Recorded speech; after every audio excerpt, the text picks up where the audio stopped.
Welcome to Legal Marketing Minutes, where I share short bursts of current marketing news and advice. I'm your host, Nancy Myrland. If we haven't met, I'm a marketing, business development, content, social, and digital media speaker, trainer, and advisor for lawyers and legal marketers and mid to large-size law firms. Your time is valuable, so let's get started, okay? Today we're going to talk about automation in social and digital media and our desire as people who want to become more efficient and who are very busy to automate some of the processes. And I love a lot of the tools that have come out that have allowed us to do that. And I am not here to say don't automate, because I think automating can be okay. What concerns me is when I see an emphasis on automating so that you can go completely hands-off inside the social networking sites. And I say networking because I believe that's what they're made for. And what made me start thinking about this is there's a Facebook group of lawyers that I'm a part of. And one of them, and I'm not poking fun at him, I'm just using this as an example for this discussion. But this lawyer asked in the group the other day, what are folks in the group doing, and are you getting any benefit? I've been talking with some people about handling my social media for me, but I wonder if there is much of an upside ROI to having several posts a month on social media platforms. And he's asking really about automation or hands-off. His question is more about hands-off social media because he wants somebody else to take care of it. And my answer in the group was that, as you already stated, running Facebook ads, because he had a question about Facebook ads as well, is different than using social media.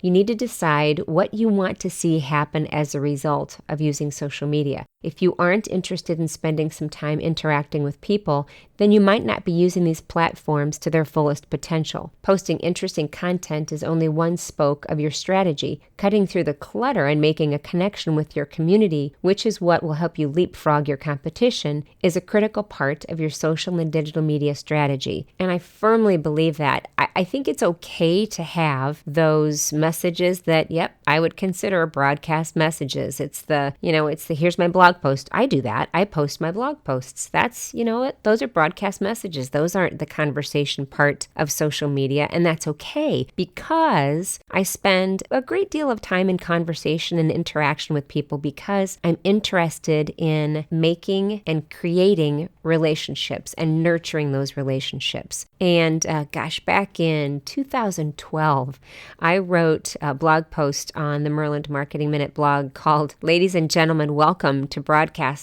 Social Media. So we were beginning to see signs of problems at that point. And my point in that blog post was that I've been around long enough to have witnessed the beauty of advertising on broadcast media when broadcast was all that we had. I mean, I cut my teeth in a heavily promotional environment at Time Warner, where I spent about 10 years, just short of 10 years in marketing management. And all the tools that we had were, tools that were radio, TV, direct mail, telemarketing, door-to-door sales, outdoor, which is billboard, special events, and many more tactics really to help send our messages and to supercharge our 52-week-a-year promotional schedule. And I loved it. I mean, it was, we made the phone ring by using those kinds of tools, and we were doing our jobs. We knew we were doing our jobs when that happened. And what became disappointing when I wrote this blog post in 2012 is that there was a study that was being done, a post in Marissa McNaughton, community manager for modern media, in a report at that time called the Real-Time Report, just gave me pause, and it got me thinking about how some were using social media. And in Marissa's post from that study, she quoted that remember this is 2012,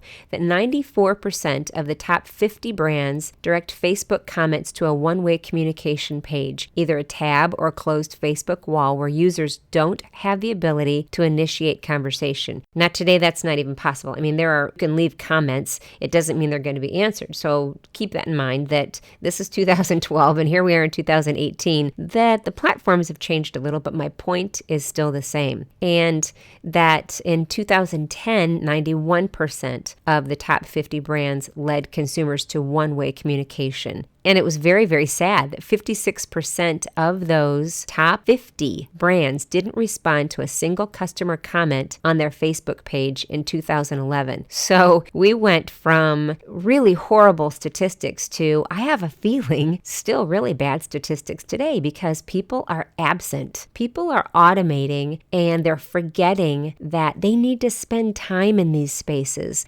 We have tools now, and we have had for a while, that allow us to actually talk to people to find out what's on their minds, to find out what they like, find out what they don't like, find out what they wish they had, what their problems are, what delivery methods they prefer, and really to find out what goes on in their day-to-day lives that might impact their ability to survive and solve problems within their organizations. And really, we have these tools to find out what our competitors are offering as well and how we're stacking up against them, and so much more that we can do in social media. Yet some firms are still using social media to broadcast messages and no more. And again, I will go back to broadcasting messages is definitely a part of social media. I mean, you can't, in every time you share a blog post, you can't have a really nice lengthy conversation saying, oh, gosh, I'm just curious what everybody thinks about this topic. I just wrote about it, on and on and on. I mean, it can become, if you're not really good at that, it can become transparent that you're just trying to beef up a blog post. And it's okay to do that if it comes off in an authentic way. But it's okay to have a few broadcast messages like that. And it's harder on a firm branded social media account to reply to somebody, say if it's on Twitter, and when there's not really a name or a personality behind it, but it can be done. There's no reason why specific lawyers can't even take shifts, whether it's for 15 minutes or 30, and answer or comment on people's,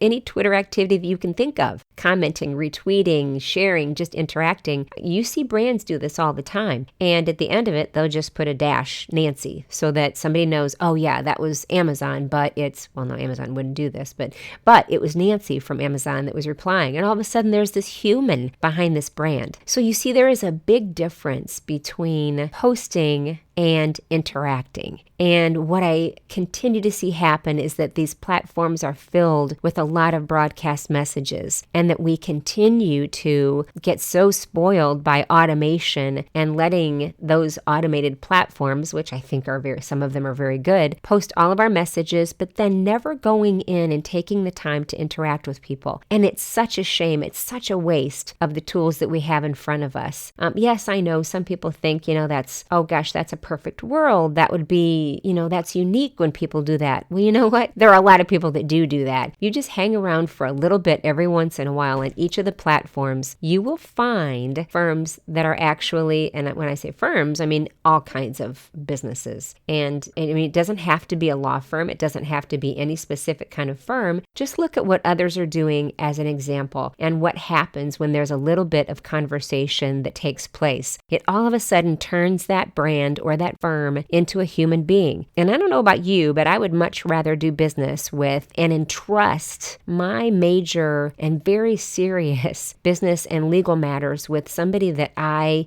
think has a beating heart out there and is not just a name on an account. All right. Well, that's it for today's Legal Marketing Minutes. Do me a favor and let me know your thoughts about this topic of broadcasting and automating and being there and not being there. If you're listening on a platform where you can leave a comment, please do so, as I'd love to hear from you. If not, you can email me at nancy@myrlandmarketing.com, and that's MYRLAND marketing.com. Plus, you can always find me on my blog at myrlandmarketing.com. Also, if you are connected to the legal profession, I invite you to join my Facebook group, which you can find on Facebook by searching for Social Media for Lawyers and Legal Marketers with Nancy Myrland. Quite a mouthful, but the With Nancy Myrland will help you find it. When you do, let me know this is how you found out about the group. Somebody just did that yesterday and said, I listened to your Alexa Flash briefings on the way to work, and I was so excited to hear that. So thank you so much for that. Well, thank you for spending a few legal marketing minutes with me. I know your time is valuable, so I appreciate you spending a few of them with me. Until next time, I'm Nancy Myrland. Take care.